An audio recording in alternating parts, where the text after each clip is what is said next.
ఈ 2025వ సంవత్సరంలో ఈ ప్రెస్ మీట్ని ఒక చిన్న కథతో మొదలు పెడదాం మనం. ఒక పేదవాడు ఎముకలు కొరికే చలిలో వణుకుతూ ఉన్నాడు. అది చూసిన ఒక పెద్ద మనిషి, అలా వణుకుతూ ఎంతసేపు ఉంటావు, ఆగాగాగు, నేను లోపలికి వెళ్ళి నీకు చక్కగా వెచ్చటి రగ్గు తీసుకొచ్చిస్తాను, అది కప్పుకున్నావంటే చాలా బాగుంటుంది ఈ చలిలో నీకు అని చెప్తాడు. చెప్పి ఆ పెద్ద మనిషి పాటికి ఆ పెద్ద మనిషి వెళ్ళిపోతాడు. బయట ఇతను వెయిట్ చేస్తూ ఉంటాడు, ఆ పెద్ద మనిషి ఎప్పుడు వస్తాడు, ఆ రగ్గు ఎప్పుడు తెస్తాడు, నేను ఎప్పుడు కప్పుకోవాలి, నేను ఎప్పుడు నిద్రపోవాలి అని. మాట ఇచ్చిన పెద్ద మనిషి ఇచ్చిన మాట సంగతి మర్చిపోతాడు. మరుసటి రోజు ఉదయం ఆ మనిషికి ఆ మాట గుర్తొచ్చి బయటకు వచ్చి చూస్తే అప్పటికి ఆ పేదవాడు చనిపోయి ఉంటాడు. అతని చేతిలో ఒక ఉత్తరం ఉంటుంది. అది తీసుకుంటే దాంట్లో ఇలా రాసి ఉంటుంది: అయ్యా, నా శరీరం చలిలో ఉన్నా, ఆ చలికి అలవాటు పడిపోయి ఉంది, బతికున్నా నేను అప్పుడు.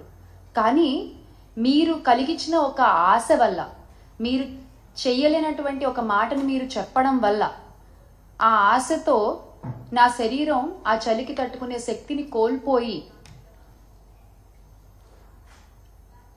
అలా చచ్చిపోయి ఉన్నాను. అప్పుడు ఆ పెద్ద మనిషికి అర్థమైంది, ఓహో, మనం ఇలా తెలియకుండా ఒక ప్రాణాన్ని తీసేసామా అని.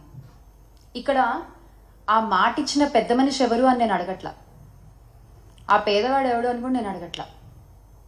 తెలుసుకోవాల్సింది ఏంటి అంటే, చేత కానప్పుడు, చెయ్యలేనప్పుడు మాటలు చెప్పకూడదు, ఆశలు కలిగించకూడదు. వీటినే అచ్చ తెలుగు భాషలో చెప్పాలంటే శుష్క వాగ్దానాలు అంటారనమాట. ఇప్పుడు ఈ ప్రస్తావన ఎందుకు తీసుకొస్తున్నాను అంటే, చంద్రబాబు నాయుడు గారు మా అక్క చెల్లెమ్మలని, మా మహిళలని మరోసారి నమ్మించి మోసం చేశారు. ఆయన మాకు ఇస్తానన్న వాగ్దానం నిలబెట్టుకోలేకపోగా, ఇస్తానన్న హామీలు ఇవ్వకపోగా, జగనన్న ఇస్తున్న పథకాల్ని కూడా ఆపేసి ఈ రోజున ఆంధ్ర రాష్ట్రంలో ఉన్న మహిళలకి, ఆడపిల్లలకి, వారి కుటుంబాలకి తీవ్ర ద్రోహాన్ని చేశారు. ఎన్నికల సమయాల్లో సూపర్ 6 అంటూ పెద్ద పెద్ద బ్రాండింగ్స్ వేసుకున్నారండి కూటమి ప్రభుత్వం.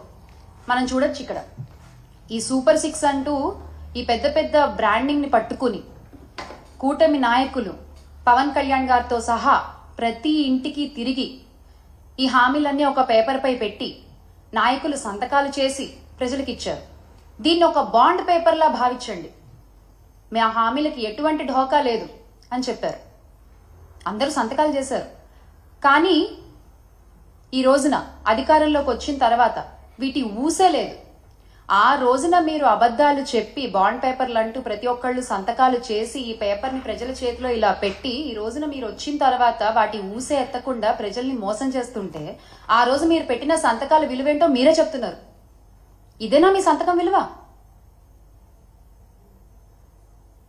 ఈ రోజు ఉదయం జగనన్న కూడా ఇదే విషయమై ఆంధ్ర రాష్ట్ర ప్రజల పక్షాన, అలాగే మహిళల పక్షాన ఎదుర్కొంటున్నటువంటి సమస్యలపై, ఎగ్గొట్టేసిన హామీలపై ట్విట్టర్ వేదికగా చంద్రబాబు నాయుడు గారిని నిలదీయడం జరిగింది.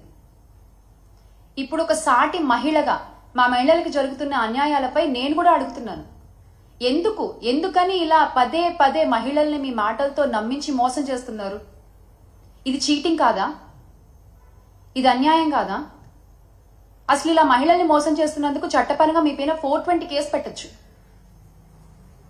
ఎందుకు మీరు ఇచ్చిన వాగ్దానాలపై మీకు అంత చులకన భావం? ఎందుకు మీ మేనిఫెస్టో అంటే మీకు అసలు అంత లెక్క లేదు? ఎందుకు ప్రజలకు ఇచ్చిన మాటల్ని టేక్ ఇట్ ఫర్ గ్రాంటెడ్ గా తీసుకుంటారు మీరు? ఇదేమీ మీకు కొత్త కాదు, ఇదేమీ కూటమి నాయకులకి కొత్త కాదు. 2014లో కూడా ఇలాగే మీరు చూసుకున్నట్లయితే, 2014లో కూడా డ్వాక్రా రుణమాఫీ అని మహిళలకి ఆశలు కల్పించి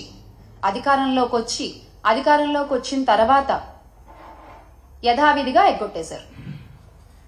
ఇక్కడ మనం చూడండి, చంద్రబాబు నాయుడు గారు ఉన్నారు, పవన్ కళ్యాణ్ గారు ఉన్నారు, మోదీ గారు ఉన్నారు. మీరు చెప్పిన మాటలకి విలువ లేదు, మీరు ఇచ్చిన హామీలకి విలువ లేదు, మీరు చేసిన సంతకానికి విలువ లేదు. అంటే పోన్లే, పాపం మహిళలు పదే పదే నమ్ముతున్నారు మనల్ని, చాలా చులకనగా తీసుకోవచ్చు, చాలా తేలిగ్గా మోసం చేసేయచ్చు అనుకుంటున్నారా మీరు?